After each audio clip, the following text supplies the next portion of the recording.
Well, good morning, everyone. My name is Tahmina Martelli. I'm the Resiliency Programs Manager here at World Relief Seattle. I want to welcome you to Paradise Parking Plot's Community Garden.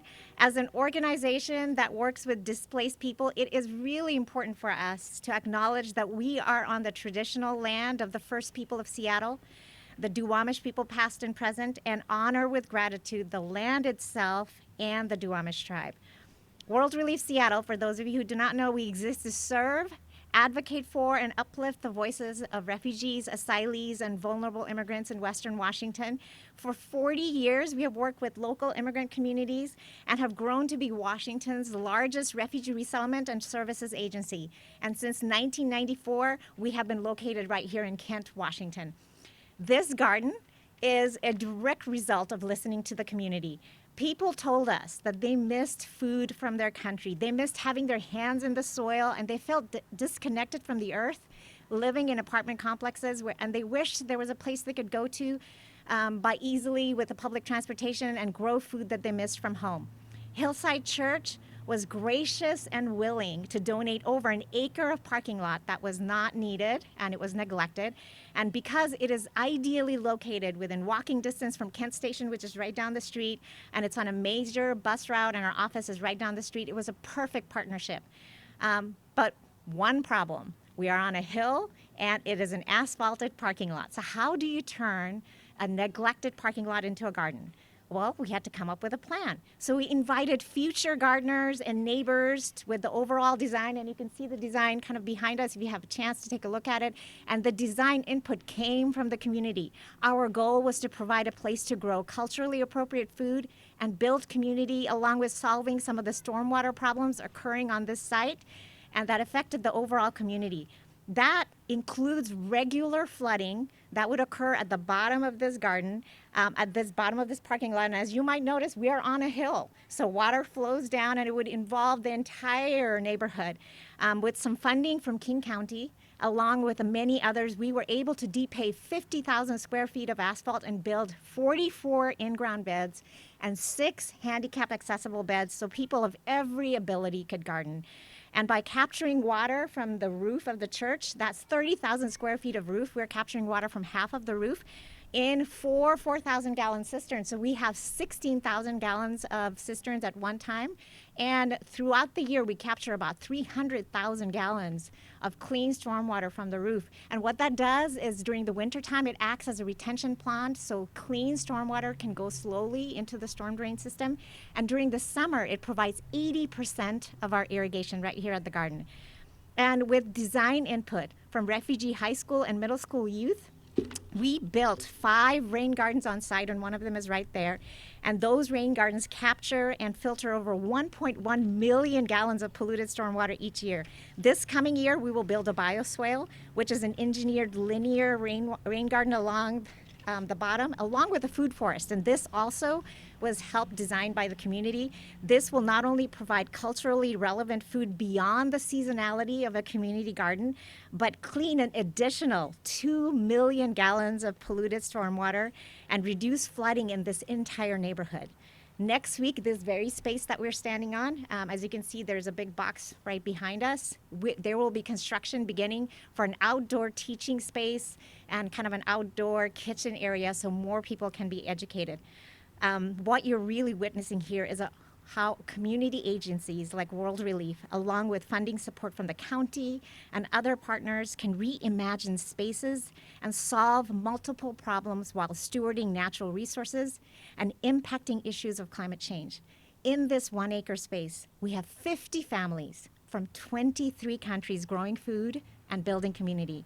Standing with me are these amazing young adults who are from refugee immigrant backgrounds themselves. There are equity and sustainability interns, past and present for the last 3 years, who are doing place-based environmental and STEM education to younger refugee youth in our Refugee Youth Summer Academy, and influencing an entire generation on how to be better stewards.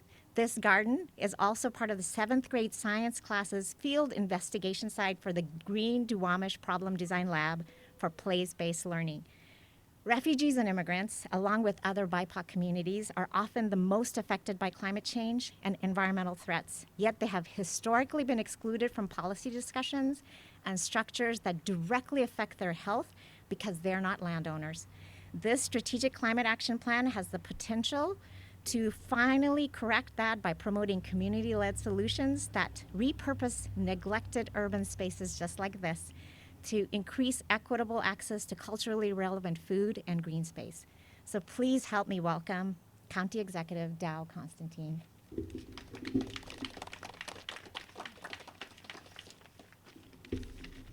Well, thank you so much, Tamina, for hosting us today and for all that your team has done to make this remarkable place a success. We gather today at a time of unprecedented challenges. At the forefront is the devastating pandemic, of course, that has ravaged our region and our nation and many parts of the world. At the same time, there is the escalating threat we face from climate change. And it's illustrated in the chilling news coverage of the California wildfires just this last week. Climate change is no longer a future problem. It's happening now.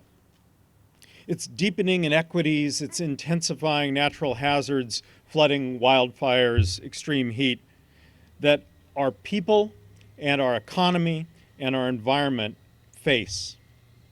Yet I remain hopeful for the future of this region because of places like this, because of projects like this. This community garden and the people who make it possible are testaments to our region's ingenuity and resiliency.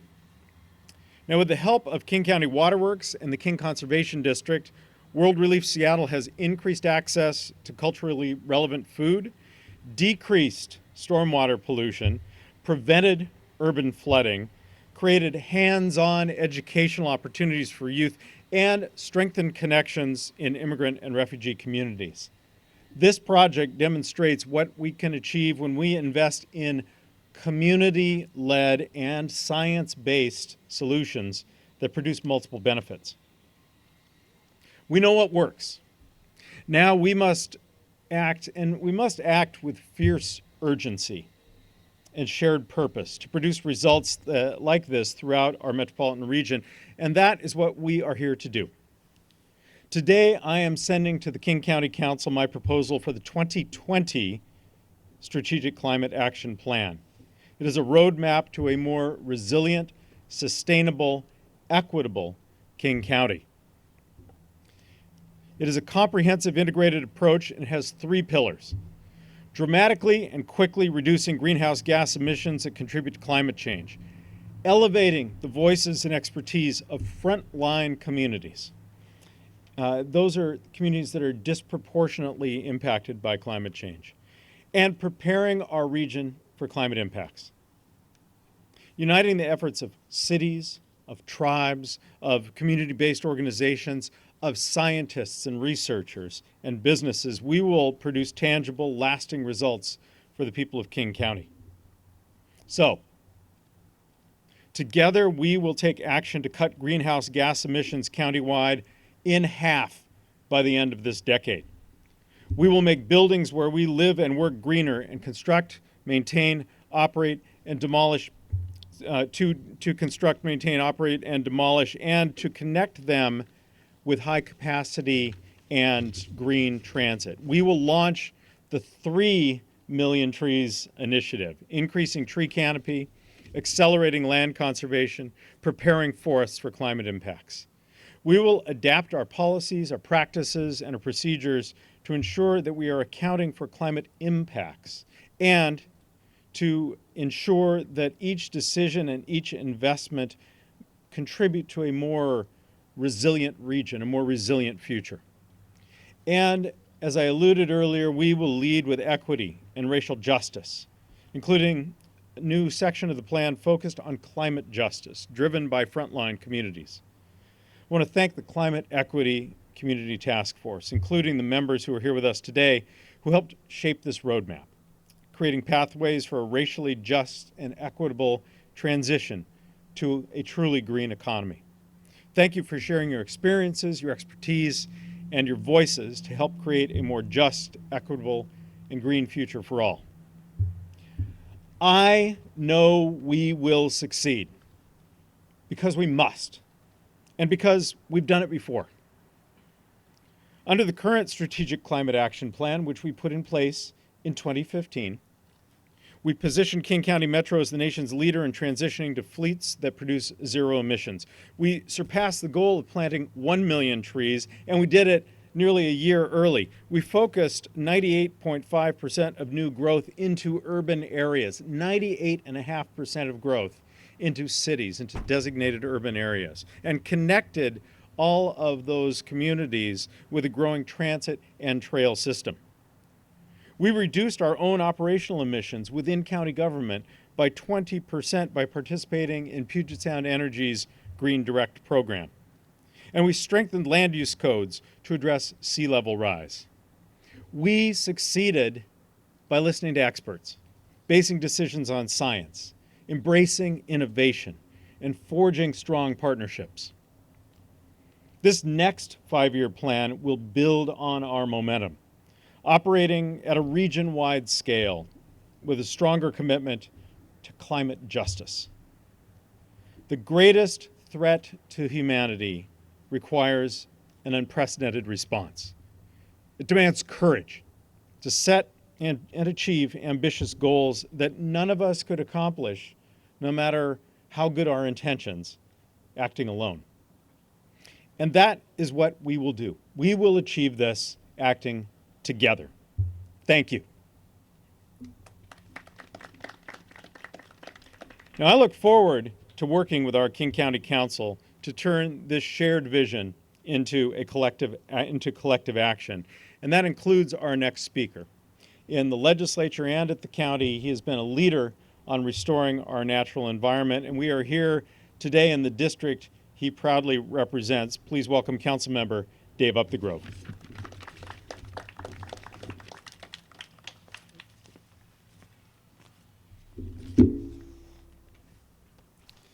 Well, Abraham Lincoln once famously said, "You can't escape the responsibility of tomorrow by evading it today." And what today's announcement is about responsibility. At a time when the Trump administration has turned their back on climate change, it's more important than ever for local governments to step up and address the issue. I'm here today to support the county executive in his proposal of an update to the Strategic Climate Action Plan, to thank him and in particular the talented staff at our county agencies who engage the community in this project, and to express my support in moving this proposal forward. You know, it's an issue of responsibility in several ways. First, we have responsibility to the next generation. Climate change is happening now, but those who will bear the brunt are the younger generation. I like to call this King County's Green New Deal, but it's more than a Green New Deal. It's a commitment to specific actions to deliver the change we need. This is also a responsibility to the most vulnerable citizens. As was noted, the impacts of climate change disproportionately impact communities of color, people who are low income, immigrants and refugees. Also, if not crafted carefully, the solutions to climate change can either equitably or inequitably share the benefits and costs of those solutions. So having these strategies guided by the voices from the community was a smart move and will help ensure that we're delivering justice along with responsibility. I want to end by where this started, by recognizing this location we're at. I've spent a lot of time in this parking lot over the last couple of years, getting to know Tamina Martelli and the work she's leading, getting to know some of the fabulous interns. Last time I was here, she was dressed as Kale, in a big inflatable suit. So there is a lot of love that has gone into this project. And I mention that because it gives me hope. It is possible to turn this around. There's an old proverb about no single raindrop believes they're responsible for the flood. Likewise, it's easy to feel that no single action is making a difference, but collectively, it's projects like this, it's governments like King County partnering with cities like Kent, and individual actions of citizens that give me hope that yes, we can turn this corner and fulfill our responsibilities. I have the pleasure now to introduce a couple of the leaders who served on the Climate Equity Community Task Force that helped shape the equity strategies in this plan. So please welcome from Got Green, Jill Mongoliman, and from Utopia of Seattle, Tweety Fatuese. And I apologize for mispronouncing both of your names, but welcome.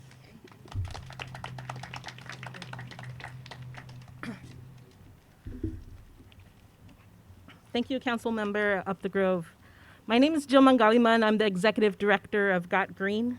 We are a people of color-led environmental justice organization based in South Seattle.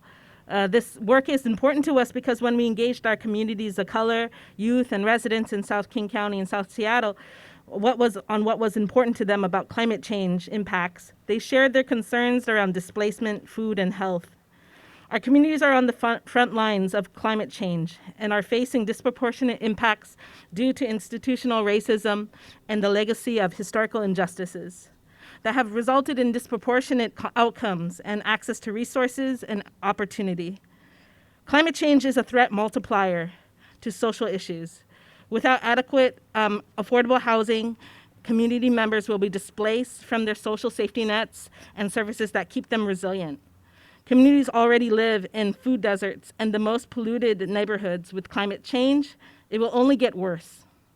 Our governments and local jurisdictions must lead on climate action through climate justice and recognize that there cannot be climate justice without racial justice. Black and Indigenous and people of color communities are resilient and have the knowledge and expertise that have been passed down through our cultures and relationship to the earth. When you build trust through authentic relationships and value people's lived experience and leadership in policymaking, it's transformational. Tweety Fatuese from Utopia Seattle and Risho Sapano from Mother Africa and I are here today as members of the Climate Equity Community Task Force. This task force is a strong example of a collaborative, community-driven process, and we look forward to continue to work with the county as we push for this fundamental shift, an opportunity to take part in building a comprehensive response to climate change that provides stronger support to frontline communities and a more sustainable future for all, which will only be achieved with a commitment to racial justice and accountability to the most impacted communities. I hand it over to Tweety to share more about our work. Thank you.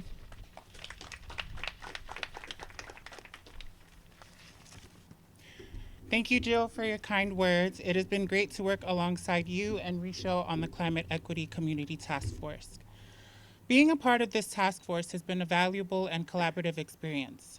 This coalition has helped bring communities of different minority groups together, and as a result, we were able to build our collective power to address the important issues that are directly impacting our communities. Our organization, Utopia Seattle, serves LGBTQ Pacific Islanders communities across King County. We are a trans-led organization fighting for equitable justice, access to education, employment, housing, healthcare, and more for all queer and trans Pacific Islander youth, adults, elders, and families in Washington State. As Pacific Islanders, we are acutely aware of the impacts of climate change on our homelands, our communities, and our culture. We also recognize that climate change is a threat multiplier to many of the social inequities other BIPOC communities are facing.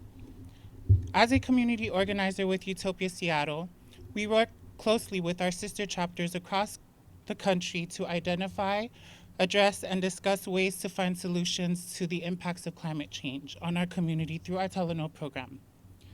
The new climate justice section that the task force has developed presents a unique framework that includes 8 different focus areas that put forward actions around community leadership, green jobs, affordable housing, energy justice, public health, and more.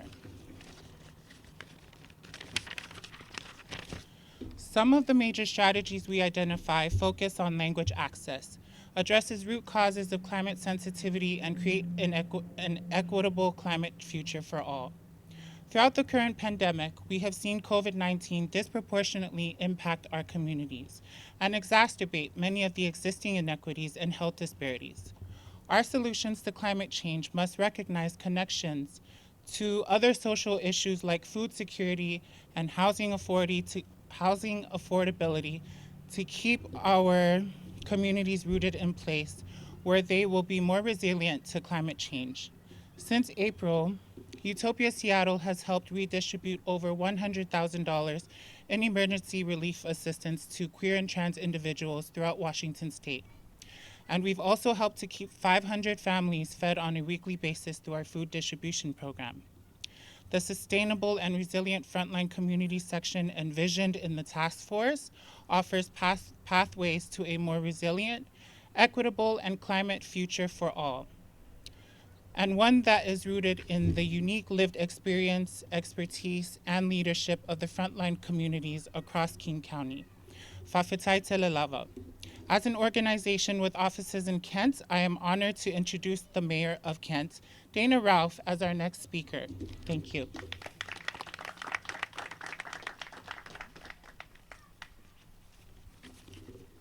Good afternoon and welcome to Kent. I am so excited that the executive chose Kent to unveil this program and talk about the importance of the Strategic Climate Action Plan to all of our communities. I want to say thank you for your support of this, as well as Councilmember Up the Grove and the entire King County Council.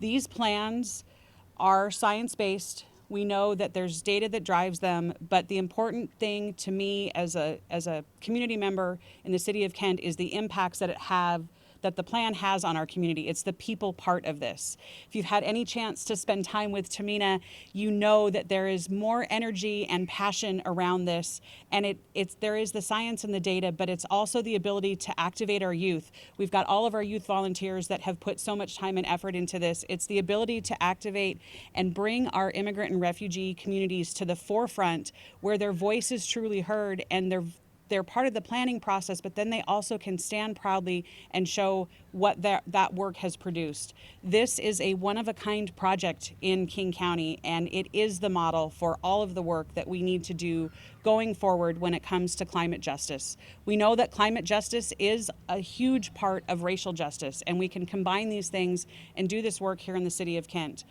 The vision behind this, if you think about what this was, it was just a giant empty parking lot. It's the parking lot I learned how to ride my bike in. That's how long this has been here.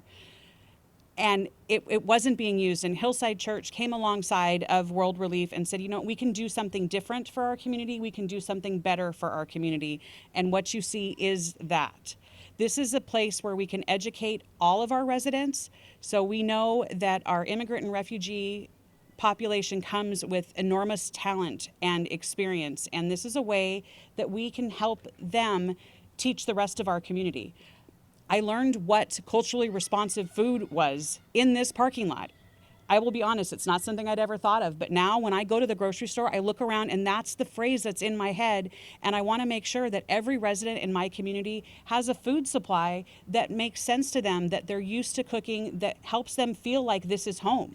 Because that's what we want, right? Kent we're all about making sure that we're welcoming to all of our communities, and part of that is a sense of home and a sense of belonging and a sense of importance and voices being heard. This project does that.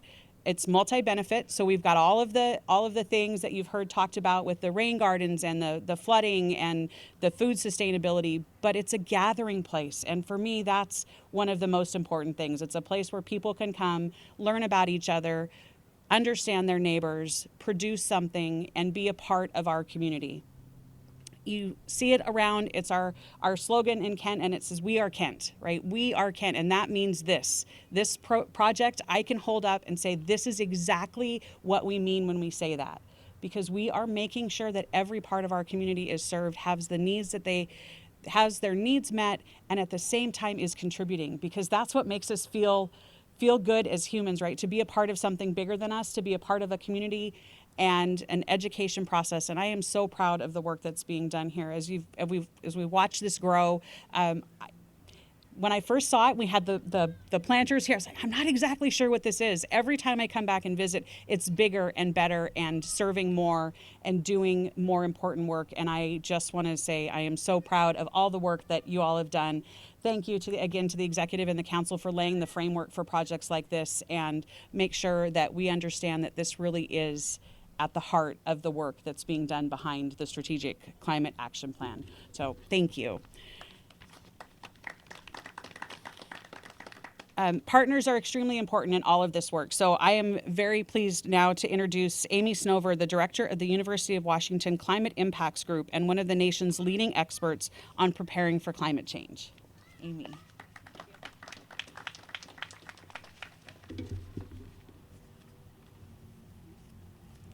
Thank you, Mayor, and thank you, Executive Constantine, for your commitment to addressing climate change. I direct the University of Washington Climate Impacts Group, which is Washington State's resource for scientific information about a changing climate. In addition to providing that information, we work with staff and local governments and leadership and community members across the region to increase awareness and preparedness for climate risks based on this evolving scientific understanding of the issue. And that science is clear. Human-caused climate change is underway. 2020 is on track to be the first or second hottest year on record. We have record-breaking fires ravaging California that are accelerated by climate change. The Greenland ice sheet has reportedly melted past the point of no return, and we're seeing hurricanes accelerating in the Gulf as we speak. Here in the Northwest, we've seen higher temperatures, declining mountain snowpack, more fires, and higher seas. And impacts like these will only worsen until we reduce or eliminate greenhouse gas emissions, which is why the plan's focus on emissions reduction is so important. Unfortunately, it's not enough to work to stop climate change. We now also need to prepare for its consequences, which is why the plan's focus on preparedness is so important. Here in King County, we know that climate change will bring more droughts and more floods, more hot days and heat extremes, more stormwater runoff and stress on our ecosystems, and more wildfires. These impacts will pose increasing risks to people, communities, businesses, and ecosystems across the country. And these local consequences of climate change, to borrow a term from the military, are threat multipliers. Each will worsen the effects of the other threats we face today: COVID, poverty, racism, ecological damage, which is why the plan's focus on frontline communities is so important. I've been working on the issue of climate change for over 20 years. And let me tell you, that's a really long time to stare an existential crisis in the face and see too little done to address it. But I have hope in this moment here today. I have hope because I see in the transmittal of the Strategic Climate Action Plan relentless and unapologetic prioritization of climate change as an issue that must be addressed, even as we face many other serious problems and challenges. I have hope because I see in the plan honest recognition of the full scope and scale of the problem and a commitment to using science to understanding and addressing it.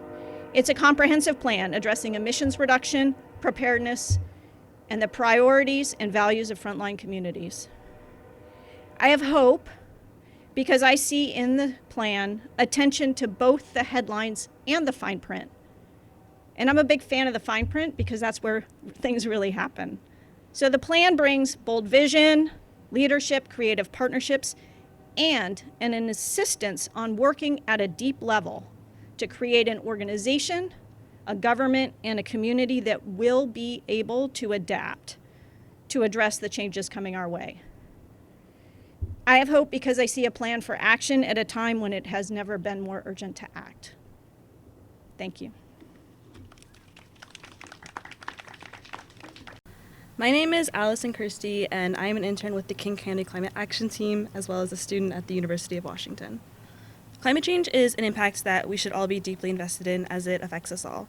Poor air quality, drought, and wildfires are some ways that I have experienced climate change back home in California, and are climate impacts that still affect my family and people close to me today. Experiences like these have informed my interest in the environmental field. I chose to study it in hopes of making meaningful change toward a more equitable future for those most impacted by environmental injustice. This internship has been filled with rewarding experiences, and I will carry the skills and lessons I have learned as I move forward in my career. For example, I had the opportunity to meet and work with community leaders from the Climate Equity Community Task Force, where I saw firsthand the value in community-based approaches to developing environmental policies and solutions. As a young woman of color, working to support the voice and leadership of young people in communities of color in this climate plan has been an invaluable experience, and one that I hope will continue to be made available to other young people. Because BIPOC communities face major barriers in entering and progressing in the environmental field, it's vital that the county continues to create opportunities to counteract these systemic barriers. It was also really fulfilling to apply things that I've learned in school and from my internship to support other young people in learning more about climate change and how they might get involved. I helped plan and present a youth workshop to 60 high school students from across Western Washington who participated in a summer internship hosted by the county's wastewater treatment division. Our youth are passionate about climate change, and they're ready to help shape and lead climate solutions. My generation and the generations after me are inheriting this world, and we will have to find ways to create a just transition to a future where we can all survive and thrive in this changing climate. And I'm confident that we have a strong foundation in the 2020 Strategic Climate Action Plan. The new climate justice section has specific actions around opportunities for young people, including creating green jobs pathways, supporting youth climate education, and elevating youth leadership. And the commitments in this climate plan give me hope that bold and just actions to combat climate change will benefit and include the leadership of young people, especially young BIPOC communities. We are ready to lead. Thank you for your time. And I'd like to reintroduce Executive Constantine.